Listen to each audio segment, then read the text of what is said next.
March 7, 1945. 31,000 feet above the industrial sprawl of Tokyo, where winter cold turned breath to ice and thin air starved engines of precious oxygen. Second Lieutenant James R. Hargrove from Iowa, 22 years old, son of a corn farmer who had never seen the ocean before enlisting, banked his P-51 Mustang into a shallow turn and felt the aircraft respond with the precision of a fine instrument. Below him, through gaps in the cloud cover, the factories and rail yards of the Japanese capital stretched toward horizons obscured by industrial haze and distance. He had been detached from his bomber escort group to investigate reported fighter activity to the north. Standard procedure, routine reconnaissance. But the radio chatter filling his headset was anything but routine. Japanese voices, urgent and overlapping, speaking in the clipped cadences of pilots coordinating an intercept. Hargrove understood perhaps one word in 10, but he understood the tone perfectly. They had found him, and they were coming. 12 contacts.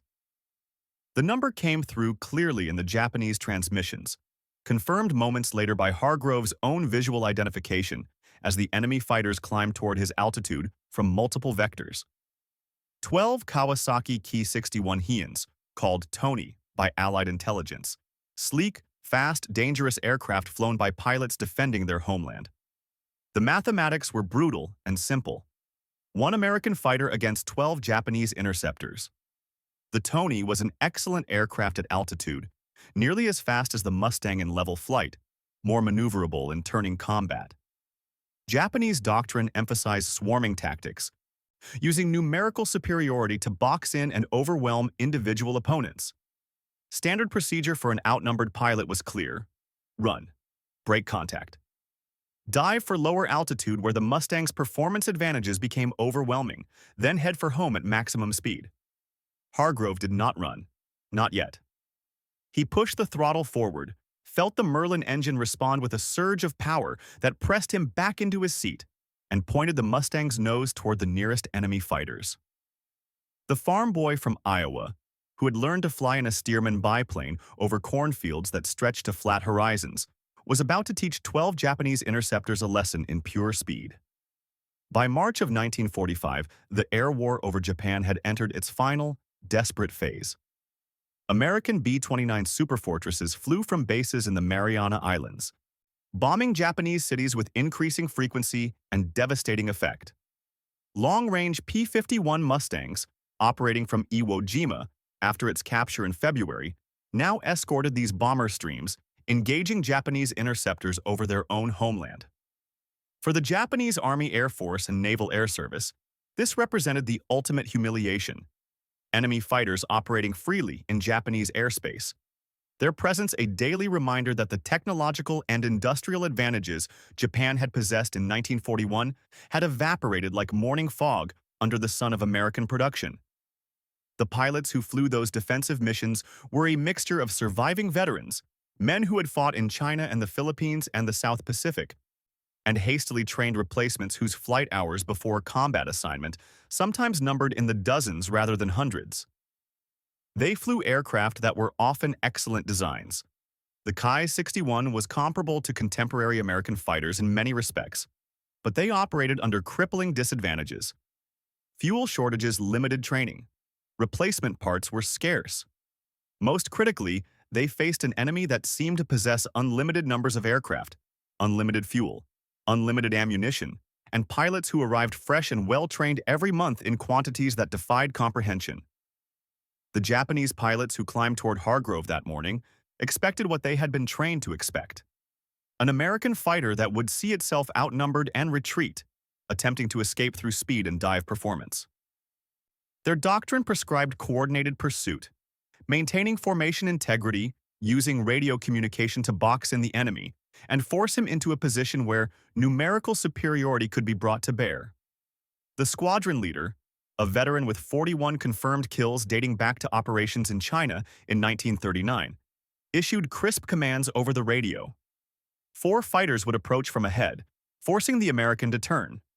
4 would position themselves on the flanks, ready to cut off lateral escape. 4 would climb to altitude advantage, prepared to dive on the enemy if he attempted to climb away. It was textbook interception, executed by pilots who understood formation tactics and had practiced these maneuvers countless times. What they did not expect was for the American to accelerate toward them. The P-51D Mustang that Hargrove flew that morning represented the apex of American fighter design.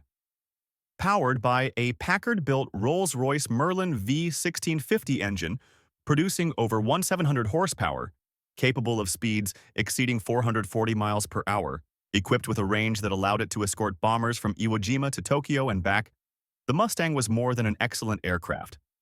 It was a statement of industrial philosophy. Every component had been designed for mass production. Simplified manufacturing techniques allowed factories to produce Mustangs at rates that seemed impossible to enemies still building fighters with hand-fitted parts and traditional construction methods. The result was an aircraft that was both technically superior and numerically overwhelming, the perfect weapon of a democracy that had chosen total mobilization over limited war. But the aircraft was merely hardware. What made it lethal was the pilot and the training system that had produced him. Hargrove had logged over 400 hours of flight time before arriving in theater, including extensive instrument training, gunnery practice, formation flying, and tactical instruction. He had been taught to think independently, to recognize and exploit opportunities, to understand his aircraft's performance envelope and push it to the limits when necessary. Most importantly, he had been taught that speed was life, that altitude was energy, and that a fast-moving target was nearly impossible to hit. These lessons, absorbed through hundreds of hours of training that consumed vast quantities of fuel that America could afford and Japan could not, would keep him alive in the next 15 minutes. The Japanese formation began its coordinated approach. The four lead fighters turned to intercept, expecting Hargrove to bank away or dive. Instead, the Mustang maintained heading and increased speed, closing the distance at a combined rate of over 900 miles per hour. Hargrove's thumb rested on the gun button, but he did not fire. He was not trying to shoot down the lead fighters. He was trying to disrupt their coordination, to force them to react defensively, to make them flinch. At a closing rate that allowed perhaps 2 seconds of firing opportunity, the lead Japanese pilots did flinch. They broke formation, banking hard to avoid a head-on collision with an enemy fighter that seemed determined to ram them or die trying. In those 2 seconds, the carefully coordinated interception plan disintegrated. The Japanese radio frequencies erupted in confusion.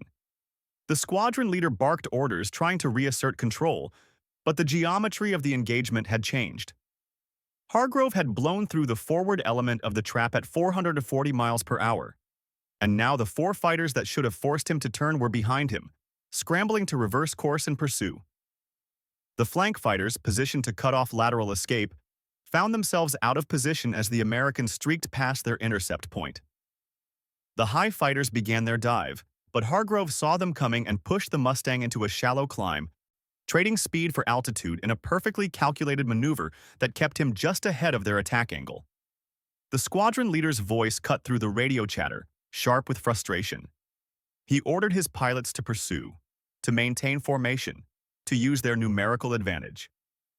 But maintaining formation required coordination, and coordination required communication, and communication was becoming increasingly difficult as 12 fighters scattered across miles of sky tried to chase one target that refused to slow down.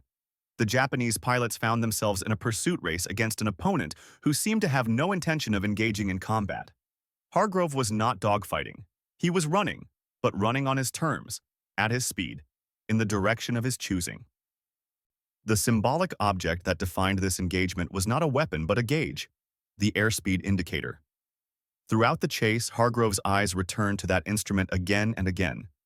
It showed him the edge he possessed, the margin of survival measured in miles per hour. When the Japanese fighters approached maximum speed in their pursuit, the Mustang was still accelerating. When they reached the limit of their high-altitude performance, Hargrove still had throttle to spare. The airspeed indicator represented everything that separated American and Japanese aviation by 1945. Superior engine design, better fuel, more advanced metallurgy, the accumulated advantages of an industrial base that could afford to over-engineer every component. Every time Hargrove glanced at that gauge and saw the needle climbing past 420, past 430, past 440 miles per hour, he was reading the obituary of Japanese air power, written in instrument readings and engine RPM. For 8 minutes, the chase continued. The Japanese fighters strained their engines to maximum output, but they could not close the distance. Several pilots reported mechanical problems, engines overheating, oil pressure dropping, as they pushed their aircraft beyond sustainable limits in a futile attempt to catch the American. The squadron leader made the tactical decision to split his formation, sending 6 fighters to try to cut off Hargrove's escape route, while the other 6 maintained direct pursuit. It was a reasonable tactic that might have worked against a slower opponent. Against Hargrove, it simply meant that 12 fighters became 2 groups of 6, neither of which could coordinate effectively with the other. The Japanese radio transmissions, intercepted and translated by American intelligence after the war, captured the growing desperation. "Increase speed! He is pulling away!" And then, repeated by multiple pilots, the phrase that would give this engagement its name: "Too fast! Too fast!" The words carried more than tactical frustration. They carried the recognition that this was not a fight that could be won through courage or skill or determination. The American fighter was simply faster, and in aerial combat, speed conferred a form of invulnerability that no amount of tactical brilliance could overcome. At 14 minutes into the engagement, Hargrove made his final move. He had been gradually turning south toward Iwo Jima and safety, but the Japanese fighters still pursued, refusing to break off despite fuel consumption that must have been reaching critical levels. Hargrove checked his own fuel, adequate for another hour of flight at cruise speed, or 30 minutes at maximum power. He had enough. The Japanese, he calculated, probably did not. He pushed the throttle to the firewall, advanced the propeller control to maximum RPM, and the Mustang leaped forward with acceleration that pressed him back into his seat. The airspeed indicator climbed past 450 miles per hour. Behind him, the Japanese fighters fell away, first gradually, then decisively, as the gap widened from hundreds of yards to miles. The squadron leader's final transmission was brief, professional, tinged with bitter acceptance. Break off pursuit. Return to base.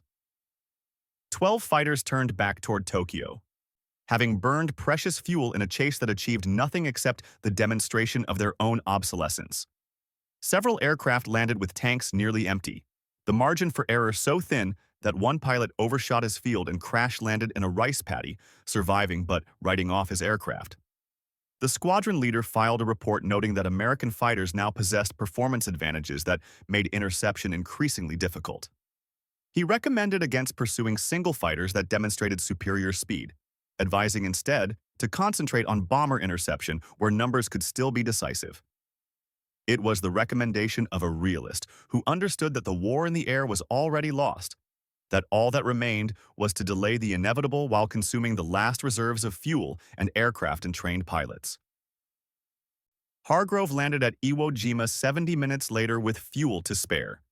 His after-action report was characteristically terse. Engaged by 12 enemy fighters, maintained speed advantage, disengaged without damage, no ammunition expended.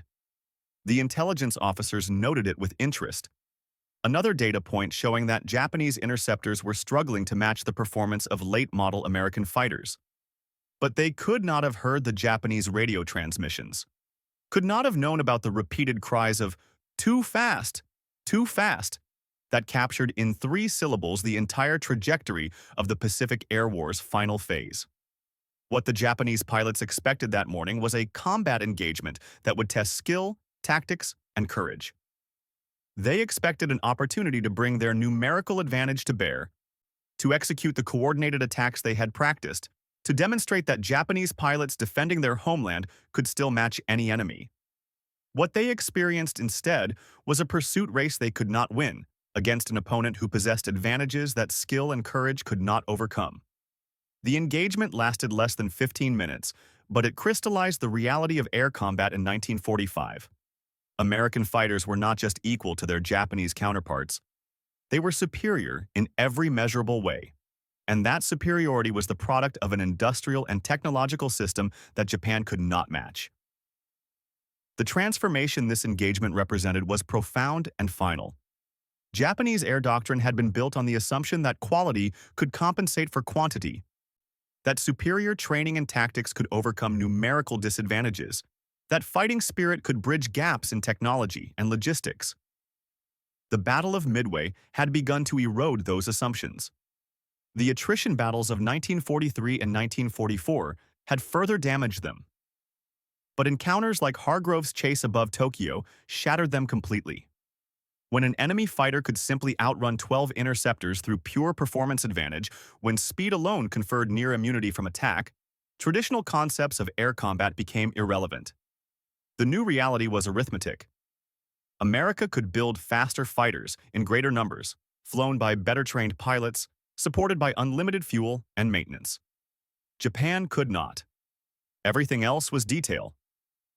The farm boy from Iowa, who had never seen combat before arriving in the Pacific Theater in January 1945, who had learned to fly in peaceful Midwestern skies, had demonstrated the essential truth that would define the final months of the war. American industrial democracy, for all its apparent chaos and inefficiency, had produced a military machine that could not be defeated through courage or determination or tactical brilliance. The P-51 Mustang that carried Hargrove away from 12 pursuing fighters was more than an aircraft. It was a factory system, a supply chain, a training pipeline, a fuel production infrastructure, an entire technological and industrial civilization condensed into aluminum and steel and spinning propeller. The Japanese fighters that pursued him represented centuries of warrior tradition, martial discipline, and tactical sophistication. But tradition could not make engines run faster than their design allowed. Discipline could not manufacture fuel that did not exist. Sophistication could not bridge the gap between industrial systems operating at fundamentally different scales of production and innovation. The airspeed indicator that Hargrove had monitored throughout the chase, that symbolic gauge whose needle climbing past 450 miles per hour had spelled the difference between survival and death, represented more than aircraft performance. It represented the speed of American factory production, the velocity of scientific advancement, the rate at which a mobilized democracy could convert industrial capacity into military power. When that needle showed Hargrove pulling away from his pursuers, it was showing him the accumulated advantages of a system that valued individual initiative, that encouraged innovation, that could afford to over-engineer and overproduce because abundance was policy and waste was acceptable if it led to victory. The Japanese pilots who returned to base that afternoon told their ground crews about the American fighter that could not be caught, that simply outran everything they could throw at it. They spoke with professional frustration rather than panic. But beneath the technical discussions about airspeed and pursuit angles, they understood what this meant. The war in the air was over.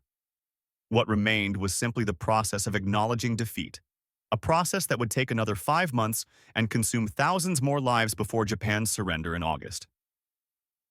But the outcome was already written in airspeed indicators and fuel consumption rates, in the mathematics of industrial production that favored America so overwhelmingly that tactics and courage had become insufficient. Hargrove flew 43 more missions before the war ended. He survived them all, returned to Iowa, took over his father's farm, and rarely spoke about his time in combat. When asked years later about the engagement where 12 Japanese fighters had chased him across the Tokyo sky, he remembered mostly the sound of the Merlin engine at maximum power, the steady, reliable thunder that had carried him away from danger. That sound, he said, had made him feel invincible, not because of any personal courage or skill, but because of absolute confidence in the machine beneath him. The engineers who designed it, the workers who built it, the supply system that maintained it, the training program that taught him to fly it, all of that lived in the engine's roar. And all of it had been more powerful than 12 Japanese fighters flown by brave men in doomed aircraft. In the end, the chase above Tokyo was decided before it began, determined not by the actions of individual pilots on that March morning, but by decisions made in factories and design bureaus and training fields across America, decisions that accumulated into insurmountable advantages measured in horsepower and airspeed and fuel capacity. The Japanese pilots who cried, too fast," into their radios were not merely describing an aircraft's performance. They were pronouncing the epitaph of an empire that had gambled on a short war against an enemy it did not understand. An enemy that would prove capable of building not just more fighters, but faster fighters, better fighters, in numbers that transformed warfare from a contest of skill into a contest of production. And in that contest, there had never been any doubt about the outcome. The farm boy from Iowa, who had outrun 12 interceptors simply by pushing his throttle forward, had proven that truth in the most elemental way possible. By flying faster than his enemies could follow, straight into the future they could no longer prevent.